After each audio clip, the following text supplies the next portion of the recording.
Donald Trump की मौजूदा हरकतों के बाद पूरी दुनिया को एहसास होने लग गया है कि ये एक मेंटली डिस्टर्ब, खुद पसंद और बेवकूफ़ किस्म का इंसान है जिसको जिस मकसद के लिए इसको ज्यूश लॉबी की तरफ से लाया गया था, यानी अमेरिका के थ्रू ग्रेटर इसराइल को बनाना, मिडल ईस्ट और दुनिया के अंदर इसराइल के हर एक दुश्मन को ऐसे तबाह करना कि वो दोबारा इसके सामने खड़ा होने की जुर्रत भी ना कर सके। और इस मकसद को हासिल करने के लिए वो दरअसल ना सिर्फ खुद को बल्कि इसराइली लॉबी को भी एक्सपोज करता जा रहा है, क्योंकि ये बंदा अपनी ताकत को ऐसे इस्तेमाल कर रहा है जैसे बंदर के हाथ में माचिस दे दी जाए तो वो इससे पूरे शहर को आग लगा दे।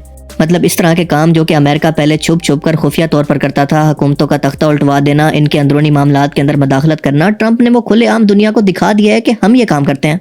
खास तौर पर तब जब वेनेजुएला के सदर को उठा लिया गया और साउथ अमेरिका के मुल्क कोलंबिया को कहा गया कि अगली बारी तुम्हारी है, और अब ग्रीनलैंड के मामले पर किसी डिक्टेटर की तरह इसको कब्जाने की बात बिना किसी हक और अथॉरिटी के करना, और फिर ईरान की हुकूमत को उल्टवाने के लिए इंतशारी प्रोटेस्टर्स का साथ देना हो, या फिर अभी लेटेस्ट न्यूज के मुताबिक फ्रांस के सदर इमैनुअल मैक्रोन के पर्सनल मैसेज ट्रंप ने सोशल मीडिया पर पोस्ट कर दिए हैं बिना किसी प्राइवेसी का और सफारती आदाब का ख्याल किए बगैर, यानी मतलब ऐसी बिलो दी बेल्ट हरकतें जो कि आप अमेरिका जैसे मुल्क के सदर से एक्सपेक्ट नहीं कर सकते थे।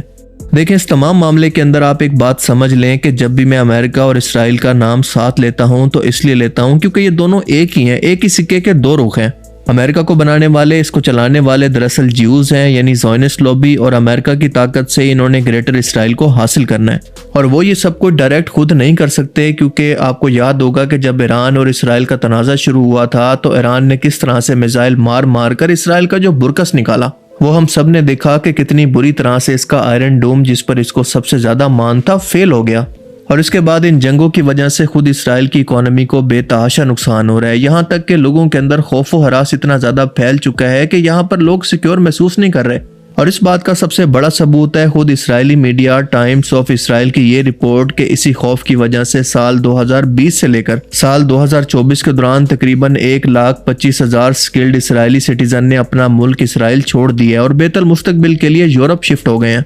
याद रहे कि स्किल्ड लोग कोई आम लोग नहीं, इसराइल की आबादी के लिहाज से ये बहुत बड़ा नंबर है और बहुत बड़ी कीमत है। इसके अलावा यहाँ का टूरिज्म तबाह हो रहा है, क्योंकि ऐसे मुल्क के अंदर भला कौन आना चाहेगा जहाँ पर हर वक्त वॉर के खतरे मंडलाते रहते हैं। और सबसे बड़ी वजह कि अगर इसराइल ने दोबारा ईरान जैसे किसी पावरफुल मुल्क से जंग की और इससे हार गया तो इसराइल के अंदर सिविल वॉर शुरू हो जाएगी। और पूरी दुनिया सोशल मीडिया पर खास तौर पर इसके वैसे खिलाफ हो चुकी है। आपने खुद देखा था कि गजा इसराइल तनाज़े के दौरान पूरी दुनिया किस तरह से फलस्तीनियों के हक में मुजाहरे करने के लिए निकली थी। इसलिए अब वो प्लान के तहत खुद पीछे बैठकर अमेरिका को आगे करके ये सब कुछ प्लान करवा रहा है। मिडिल ईस्ट के अंदर अकलौता ईरान ऐसा मुल्क है जो कि इसराइल का सबसे बड़ा सरदर्द है, और ग्रेटर इसराइल से पहले इसको रास्ते से हटाना अमेरिका के अलावा और कोई नहीं कर सकता। लेकिन अमेरिका को भी इसकी बहुत भारी कीमत अदा करना पड़ रही है। इसके स्टूपिड सदर की हरकतों की वजह से इसने हर एक दोस्त को अपना दुश्मन बना लिया है, क्योंकि आप जानते हैं कि यूक्रेन के मामले पर नेटो के मुल्क यानी यूरोप पहले ही इनसिक्योर थे कि जिस तरह से यूक्रेन को अमेरिका ने आगे करके इसको अकेला छोड़ दिया, इसी तरह से हमारा हाल भी हो सकता है। तो उसके बाद हमने देखा कि ट्रंप ने कनाडा को अपनी 51 स्टेट बनने की ऑफर की, क्योंकि कनाडा ने अमेरिका के गोल्डन डोम का हिस्सा बनने की ख्वाहिश की थी। गोल्डन डोम के बारे में आपको बताता चलूं कि यह अमेरिका का एडवांस तरीन एयर डिफेंस सिस्टम है जो कि स्पेस से सैटेलाइट के जरिए काम करेगा और हवा और जमीन दोनों पर किसी भी मिसाइल हमले को हवा में रोक सकता है। ट्रंप ने कहा कि अगर कनाडा अमेरिका का हिस्सा नहीं बनता तो इस गोल्डन डोम के लिए इसको $61 बिलियन की रकम अदा करना होगी, जिस पर हमने देखा कि कैनेडियन अवाम ने बहुत गुस्सा भी किया था। काफी अरसे तक यह हंगामा चलता भी रहा। और अब ग्रीनलैंड के मामले पर पूरा यूरोप ही तकरीबन अमेरिका के खिलाफ हो गया है, क्योंकि France, Germany, UK, Sweden, Norway, Netherland ने तो अलामती तौर पर अपना एक फौजी भी ग्रीनलैंड में हाल ही में उतार दिया है कि अगर कोई ऐसा हमला हुआ तो हम मिलकर अपना डिफेंस करेंगे। और दूसरा, जब ट्रंप का दिल करता है किसी भी मुल्क पर टैरिफ लगा देता है। और इसी वजह से हमने देखा कि कनाडा ने हाल ही में अमेरिकन ब्लॉक को छोड़कर रशियन और चाइना के ब्लॉक को ज्वाइन करना शुरू कर दिया है, क्योंकि हाल ही में Canadian prime minister mark canary और चाइनीज सदर जी जिनपिंग की मुलाकात हुई है, जिसके अंदर दोनों ने एक दूसरे पर लगाए गए टैरिफ को ना होने के बराबर कर दिया। आप इस बात से अंदाजा लगा लें कि चाइना की इलेक्ट्रिक गाड़ियों पर जो टैरिफ 100% था उसको घटाकर सिर्फ 6% तक कर दिया गया। और बदले में चाइना ने कनाडा की एग्रीकल्चर प्रोडक्ट्स यानी कैनोला सीड पर टैरिफ को काफी हद तक कम कर दिया। अब ये ना सिर्फ एक नई शुरुआत है बल्कि अमेरिकन इलेक्ट्रिक कंपनीज को बहुत बड़ा झटका भी है, खास तौर पर टेस्ला को, जो कि अब तक कनाडा के अंदर चल रही थी। ये डेवलपमेंट हमें बताती है कि दुनिया सिर्फ अपने अपने मफादात पर चलती है, जहां पर जिसको फायदा नजर आता है वो इसी साइड पर जाता है। नॉर्थ अमेरिका का मुल्क कनाडा और Europe Aahista Aahista Russian block के करीब होते जा रहे हैं और बाकी यूरोप भी आहिस्ता आहिस्ता इसको फॉलो करेगा, क्योंकि यूरोप को आहिस्ता आहिस्ता समझ आ रही है कि इनको अपना डिफेंस खुद करना होगा और अपने मुल्क के मफादात के फैसले अमेरिका के बगैर करना होंगे। इसलिए आप देखेंगे कि अगर ट्रंप की यही हठधर्मी बाकी रही तो वो वक्त भी दूर नहीं है जब यूरोप मिलकर रशिया और चाइना के साथ नेटो और यूरोपीय यूनियन जैसा कोई एग्रीमेंट कर ले और अमेरिका और इसराइल इस खित्ते के अंदर अकेले रह जाएंगे। क्योंकि हम देख रहे हैं कि सारी दुनिया ने अभी से सवाल उठाना शुरू कर दिया है कि अगर ट्रंप ग्रीनलैंड को अपनी सिक्योरिटी के लिए खतरा कहकर इस पर जबरदस्ती कब्जा करना चाहता है, इसको सही कहता है, तो फिर रशिया का अपनी सिक्योरिटी के लिए यूक्रेन पर कब्जा करना और चाइना का अपनी सिक्योरिटी के लिए ताइवान पर कब्जा करना कैसे गलत है? क्योंकि रशिया का भी तो यही कहना था कि अगर यूक्रेन नेटो मेंबर बन जाता है तो इसके साथ बॉर्डर पर अपनी तमाम मिलिट्री इंस्टॉलेशन करेगा, तो ये भी तो हमारे लिए सिक्योरिटी रिस्क है। और अमेरिका अब तक इसको गलत कहकर यूक्रेन को सपोर्ट करता रहा। और इसके अलावा ताइवान पर किसी और मुल्क का कब्जा या आज़ादी भी तो चाइना के लिए सिक्योरिटी थ्रेट है, यानी हमारा कुत्ता कुत्ता और तुम्हारा कुत्ता टॉमी। लेकिन हम देखते हैं कि इस वक्त ट्रंप को जिस तरह से ईरान के मामले पर बेइज्जती का सामना करना पड़ा है, शायद ऐसा तारीख के अंदर पहले कभी नहीं देखा गया। अमेरिका और इसराइल ने अपने सीक्रेट एजेंट्स को ईरान के अंदर दाखिल करके पुरतशद्दुद हंगामे करवाए ताकि सिविल वॉर स्टार्ट और खमनाई हुकूमत का तख्ता उल्टा जा सके, और वो भी इनकी खुद की आवाम के हाथों। लेकिन हमने देखा कि सब कुछ उलट हो गया। दरअसल मामला ये था कि ईरान की खुफिया एजेंसी के हाथ CIA के और मोसाद के एजेंट्स की लिस्ट लगी जो कि 5000 के करीब थे और इस हंगामे के अंदर तोड़ फोड़ के अंदर शामिल थे। आप सभी जानते हैं कि ईरान क्योंकि ज़्यादातर माउंटेनियस रीजन है, यानी यहाँ पर पहाड़ी इलाके ज़्यादा हैं, तो यहाँ पर घुसना इसीलिए आसान है क्योंकि कोई डिफाइंड बॉर्डर नहीं है। और इसलिए आपने ऑब्जर्व किया होगा कि डंकी रूट भी एशिया से यूरोप का यही होता है। इंडियन एजेंट्स भी इसी जगह से दाखिल होकर अफगानिस्तान और पाकिस्तान के अंदर घुसते हैं। ईरान ने जब इन 5000 लोगों को पकड़कर फांसी देने की बात की तो तब ट्रंप ने यह धमकी दी थी कि अगर इन प्रोटेस्टर्स को मारा गया तो हम ईरान पर हमला कर सकते हैं। लेकिन जिस तरह का जवाब ट्रंप को मिला वो मैं लास्ट वीडियो के अंदर एक्सप्लेन कर चुका हूं। और मुद्दे की बात यह है कि ईरान ने तसल्ली दी थी कि हम इन प्रोटेस्टर्स को डायरेक्ट फांसी नहीं देंगे, बल्कि पहले इन पर कोर्ट केस होगा और फिर अदालत जो इनके बारे में फैसला करेगी तो इसी पर अमल होगा। और इसी वजह से हम देखते हैं कि ट्रंप बार बार ये कहता रहा कि ईरान ने अपना फैसला रोक दिया, वो प्रोटेस्टर्स को फांसी नहीं दे रहा, तो इसी वजह से हमने ये हमला नहीं किया। लेकिन इसके पीछे रियलिटी ये है कि इनके अपने लोग थे। लेकिन हमने देखा कि ईरान ने इंतहाई चालाकी से इस प्रोटेस्ट को रुकवाकर अमेरिकन हमले रुकवाकर फांसियां देने की शुरुआत हाल ही में कर दी है।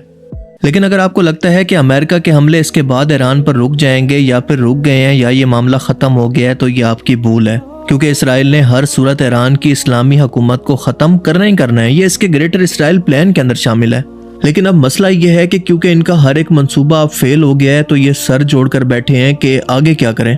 ये मंसूबे बना रहे हैं, कोई रास्ता ढूंढने की कोशिश कर रहे हैं कि किस तरह से ईरान की रजीम को कमज़ोर किया जा सके, कोई सिरा तलाश करने की कोशिश कर रहे हैं। और आप देखेंगे कि इसी वजह से ये लोग एक बार फिर से हमला करेंगे और ट्रंप बाज नहीं आएगा। क्योंकि हकीकत ये है कि ईरान से इनको मसला ना एटॉमिक बॉम्ब से है, ना महंगाई का कोई खौफ है, ना हुकूमत से इनको कोई मसला है, बल्कि इनको मसला है इस्लामी निज़ाम से।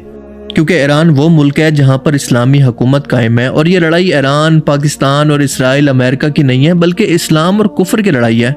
ये आप लोग हैं जो अपने आप को सुन्नी, शिया, वहाबी, देवबंदी की नज़र से देखते हैं, लेकिन वो लोग आपको सिर्फ मुसलमान की नज़र से देखते हैं। और हर मुसलमान को इनको ख़त्म करना है क्योंकि ईरान के बाद पाकिस्तान की बारी है।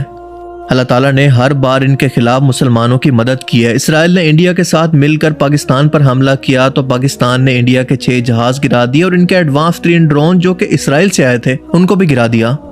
फिर हमने देखा कि जिस तरह से इसराइल ने ईरान पर हमला किया तो जवाब में ईरान ने जिस तरह से मिसाइल दागे तो इसके आयरन डूम की ऐसी तैसी पेर कर रख दी। और अब जब हाल ही में रिजीम चेंज की कोशिश की गई तो कोई सोच भी नहीं सकता था कि इतने बड़े लेवल पर बढ़ते हुए हंगामों को इस तरह से रोका भी जा सकता है। लेकिन अल्लाह की गैबी मदद यहाँ पर भी आई और अवाम ने बाहर निकलकर खमनाई हुकूमत के हक के अंदर नारे लगाकर पूरी दुनिया को ये पैगाम दिया कि हम सब एक हैं। ज़ोयनिस्ट को दरअसल ईरान नहीं चाहिए, बल्कि वो इस दुनिया से इस्लामी हुकूमत का खात्मा करना चाहते हैं। क्योंकि ये लोग जो शैतान का निज़ाम चाहते हैं, इस निज़ाम के अंदर रुकावट, सबसे बड़ी रुकावट इस्लामी निज़ाम है।